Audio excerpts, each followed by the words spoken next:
Elements of the 25th Infantry Division prepare to launch Operation Longfellow on the 17th of April. From this jumping-off point at Dak To in Kon Tum Province, 480 kilometers north-northeast of Saigon, the troops head for LZ, Ohio, 32 kilometers to the north. One of the primary missions of this operation is to relocate Montagnard tribesmen from this area to the resettlement camp at Dak To. The men move up through some of the most rugged country of the Central Highlands.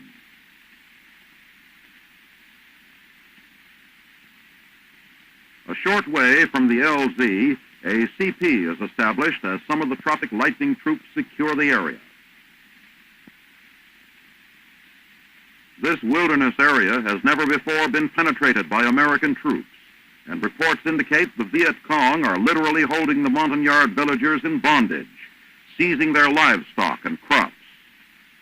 More than 1,500 Montagnards will be rescued from the enemy before Operation Longfellow is concluded. 2 days after the start of Operation Longfellow, medevac choppers bring the wounded to the field hospital at Dak To. Emergency treatment is given the patients here only minutes after a wound is received in battle. The medical team at this forward area facility quickly completes its job, and the patient is then carried back to the waiting helicopter to be airlifted to the base hospital. This swift, efficient method of moving the wounded from battlefield to hospital has resulted in the saving of many thousands of lives since the beginning of American participation in the fighting in Vietnam.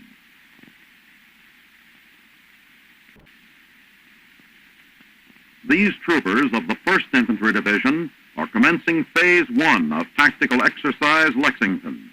The operation is taking place in the Long Ton area, some 64 kilometers east of Saigon. It will continue from 17 to 28 April. This phase of the operation is a hunt-and-kill mission to dislodge any Viet Cong entrenched in the area. For 1 week, the camera recorded the activities of a rifle platoon engaged in operations against the Vietnamese Communist forces. Most of the first day was spent in a route march, which would carry the men deep into Viet Cong-dominated territory. To reach a remote village, the men spend hours moving through jungles, until finally the platoon leader orders a bivouac area set up for the night.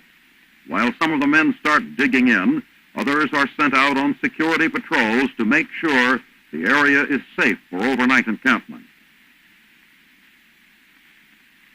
Trip flares will be set up around the camp perimeter as an added precaution against any surprise attack during the night. Anyone stumbling over these wires in the darkness will set off the armed flares lighting the night.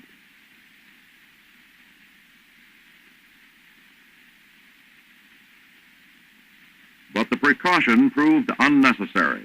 The flares were never fired, and the night passed without incident.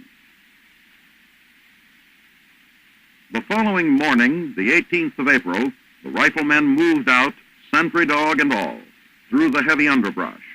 Once again, they were headed for the nameless collection of thatched huts in the forest ahead.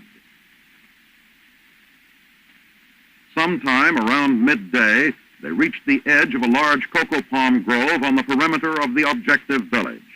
Quietly taking up positions in the surrounding cover, the men observed the village for a long time.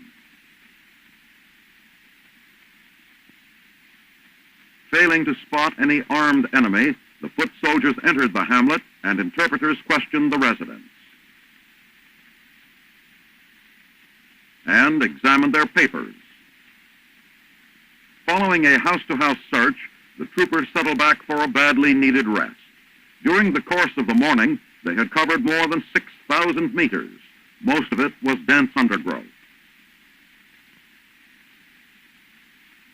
Finally satisfied that no Viet Cong were to be found here, the platoon began moving back toward the LZ. The day-long march on April 19th culminates with all members of the platoon reaching the appointed landing zone without mishap. At the end of 3 days, there has been no contact with the enemy. The choppers come in for the pickup, and the perspiring troopers are mighty glad to get aboard. Soldiering in the humid jungles of Vietnam is physically demanding even for our well-conditioned infantrymen. At home base, the men hasten toward their tents. The next day, the platoon is ordered into the Rung Sat area along the Saigon River. It is called the Mangrove Swamps. Phase 2 of Lexington gets underway as the same weapons platoon boards LCVPs less than 72 kilometers from Saigon. Mission in this phase is to probe the swamps for any Viet Cong infiltrators or smugglers, and the landing point is reached. The mud here creates a suction that threatens to remove a man's boot. Coffee-colored streams are crossed with the aid of a stout rope, and in the interior are snake-infested thickets and quicksand bogs. One man is felled by the 100-degree heat.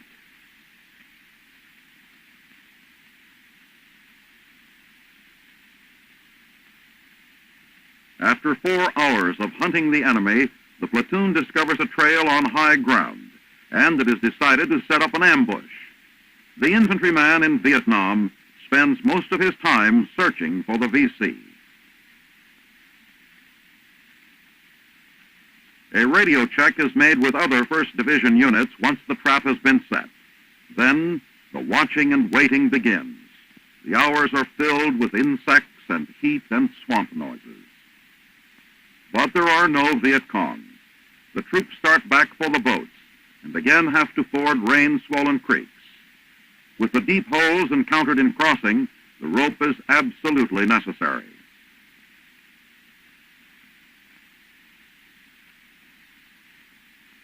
Reaching their forward camp, the men are thirsty and exhausted.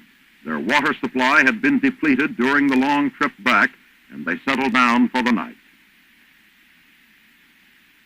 With the coming of daylight, the platoon moves out, and by mid-morning, they are aboard the waiting boats and sailing up the placid waters of the Song Saigon. The men begin 2 days of rest. Most of the first day is spent sleeping and airing their clothes. Their weapons are meticulously cleaned.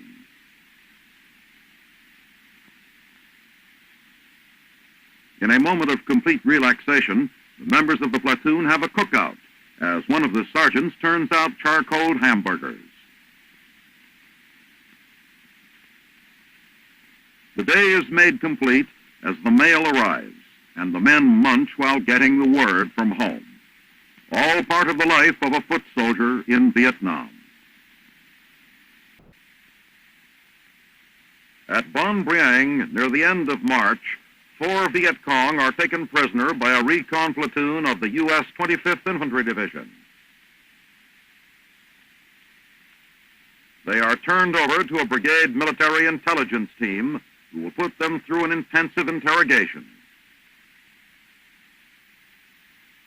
Also at Bon Briang, an attempt is made to recover a crashed aircraft. This downed Sky Raider is to be picked up by a flying crane.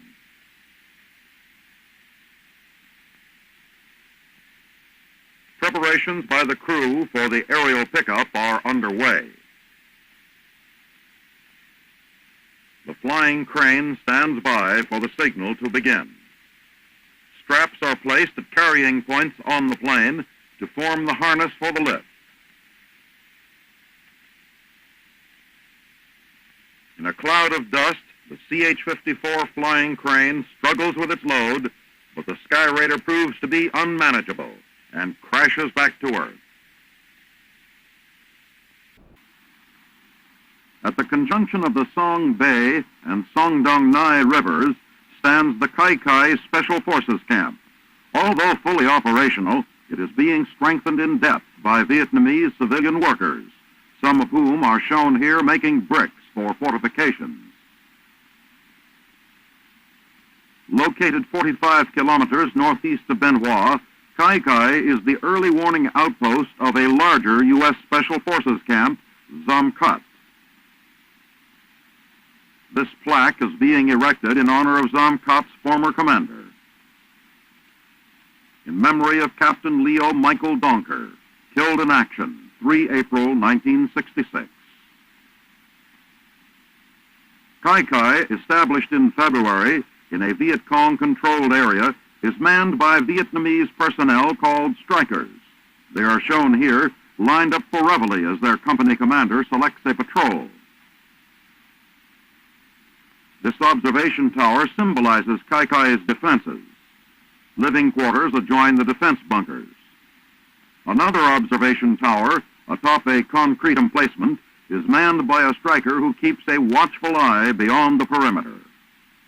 Emplaced mortars are ready for the VC. Barbed wire lines a ditch in which claymore mines are laid. Concertina wire adds to the perimeter defense. Drums of gasoline, connected to explosive charges, are designed to create a wall of fire around the camp. Kai Kai's defenses are strong and getting stronger.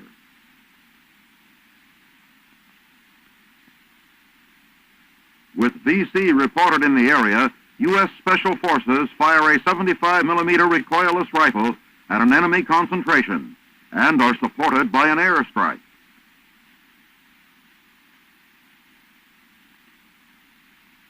U.S. and Vietnamese camp personnel watch the strike.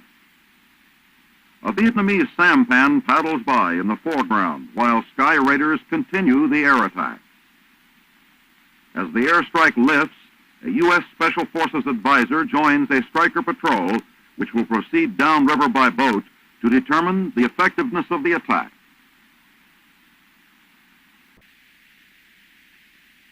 On the banks of the Song Ba River, just outside the town of An Khe, is located the only pure water point serving the 1st Air Cavalry Division and its supporting units. Van-mounted water purification systems are operated by the Army engineers. Troops are supplied from gravity feed storage tanks after river water has been processed and pumped into the tanks. Up to 6,000 gallons of water per minute can be supplied. The wash point, a short distance below the water supply point on the river, is constantly busy. The division vehicles and a host of other items, like these cots, are scrubbed down here. Everything from 5-ton trucks to jeeps and trailers gets washed in the waters of the Song Ba. Sometimes, even those who do the washing take advantage of the cool waters.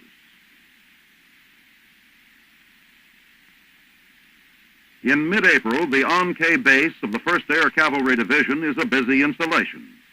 The great heliport, known throughout all Vietnam as the golf course, is the center of continuous night and day activities. The helicopters of this air mobile division are in constant operation, carrying out troop lift schedules, logistic support missions, combat assaults, or reconnaissance flights. Ground control teams and maintenance crews are on duty around the clock. Big cargo carriers like the Chinook keep troops in the forward areas resupplied with everything they need. Small observation choppers are also part of the division PO&E. Maintenance on this one calls for inspection of the airframe and control linkage. In a land of undeveloped jungle country and limited supply lines, helicopter wrecks are carefully salvaged for whatever parts may still be safely used. Nothing is wasted here. Vietnam Highway 70, running through the division camp, is one of the main traffic arteries in the area.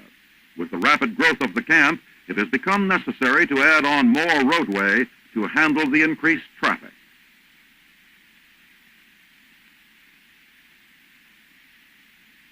The combat engineers are carrying out the task. The construction of this standard Bailey Bridge is part of the Highway Improvement Plan. The bridge comes completely packaged and, like an erector set, is put together on the spot.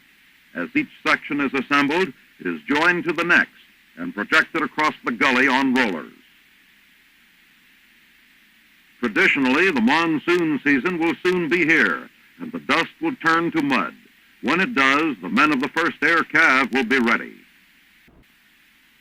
Cameron Bay is the setting in late April for the first stage in the construction of a convalescent center.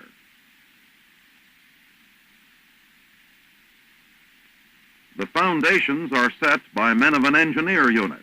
Medics join in on the construction, located in the Baker Beach area on the northern end of the peninsula. This new medical complex is designed to take some of the pressure off the overworked hospital at Nha Trang, some 30 kilometers along the coast to the north.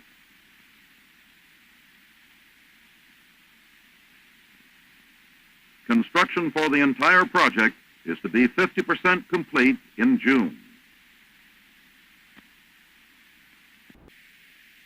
An advanced training test for radar men, known as the Ground Surveillance Qualification Course, is given in Wielflaken, Germany in late April. Devised last year by members of the 3rd Armored Division, the GSQC is given to all its maneuver battalions, plus Division Artillery Headquarters. It consists of a day and a night test. Aims of the GSQC include information on the combat readiness of surveillance teams, individual recognition of proficient radar crewmen, and it adds competition to training, inspiring both pride and skill.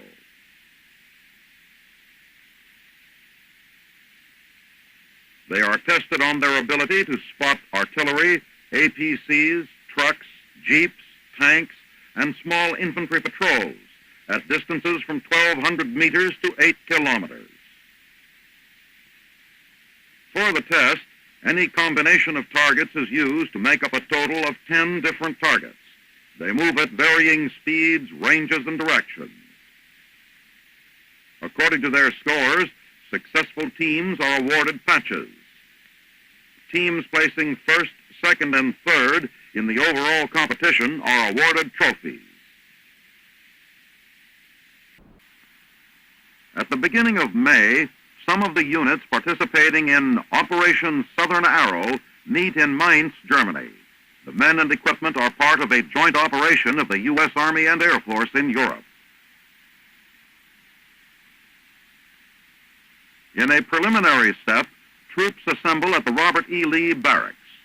There, they form a convoy to drive to one of the airlift points of departure, which has been established at the Rhine-Main Air Force Base. More than 1,900 tons of equipment, over 4,000 men, and hundreds of vehicles reach air bases, including Erding and Neubiberg. Rows of C-130s fill all available parking places. A C-124 cargo plane is being unloaded so that it can be used to carry equipment for the operation. An O-1 is guided down the ramp. Quartermaster troops prepare a jeep for airdrop. All loose gear must be tied down and cushioned.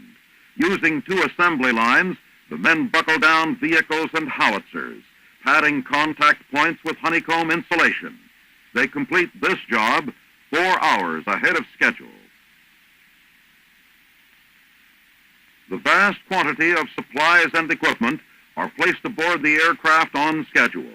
However, bad weather delays the start of the operation 1 day. Every available space at the airfield is utilized. Officers and men check over every detail of the massive operation in which 2,000 men will hit the silk.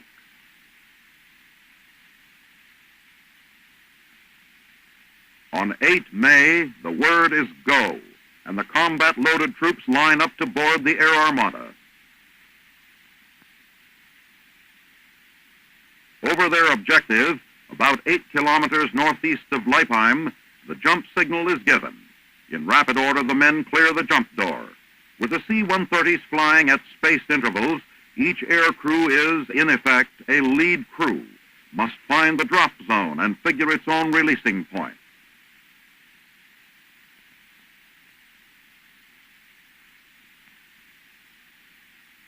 The intricate schedule of operations is performed with remarkable accuracy.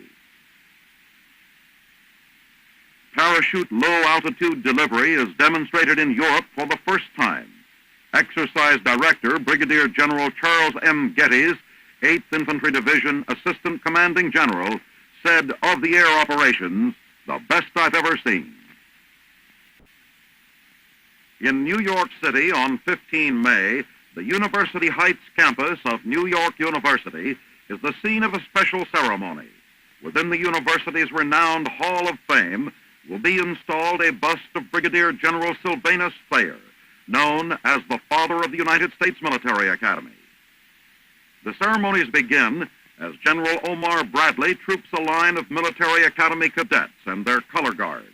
General Bradley is among the many dignitaries present to honor General Thayer as the superintendent who drastically reorganized the Academy's educational system, thereby becoming the founder of technical education in the United States.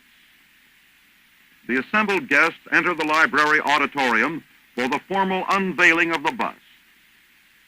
Nearby, the Hall of Fame stands silent, ready to add its newest military member to the 93 great Americans whose bronze portrait busts line the colonnade.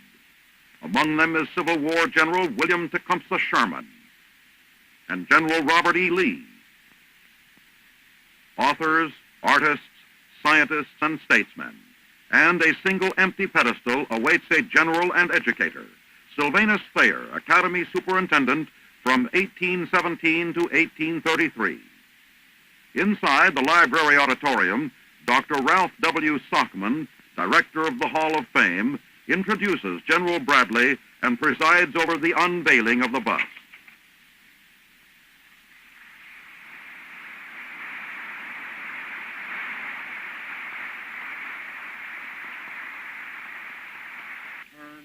Major General Donald V. Bennett, present superintendent of the Military Academy, delivers the major tribute to General Thayer. He became known as the father of the Military Academy. He became known as the father of the technological schools here in the country, the engineering schools. And he's become known as a great American. You are celebrating that here today, his election to the Hall of Fame.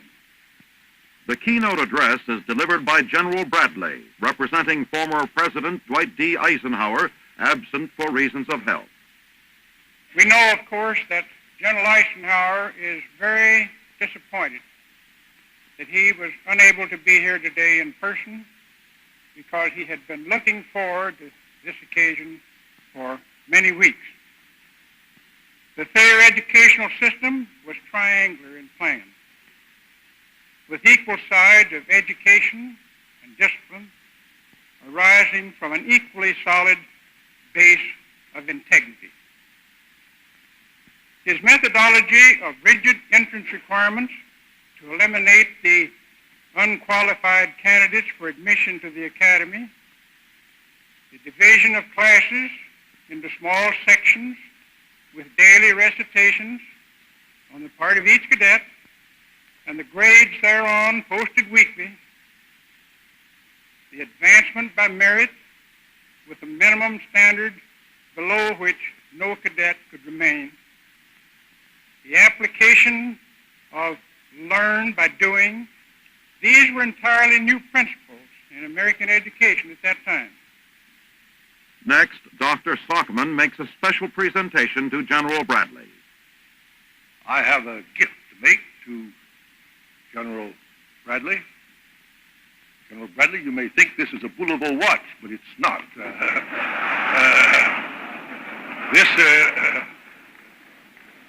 This is the first medal of Sylvanus Thayer. I think, as you know, we are the Hall of Fame producing medals for those in the Hall of Fame. About half have been already honored in that way. And now this is the issue of Sylvanus Thayer, and I take high pleasure in giving the first copy to you, General Bradley.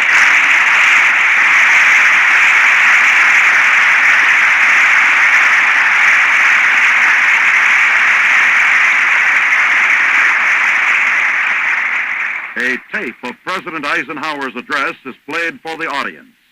In it, he states that General Thayer's ideals of duty, honor, and country can serve Americans today. The ceremonies are climaxed by Dr. James M. Hester, president of New York University, who accepts the bust in behalf of the Hall of Fame and the university. We have all been privileged this afternoon to participate in a moment of American history.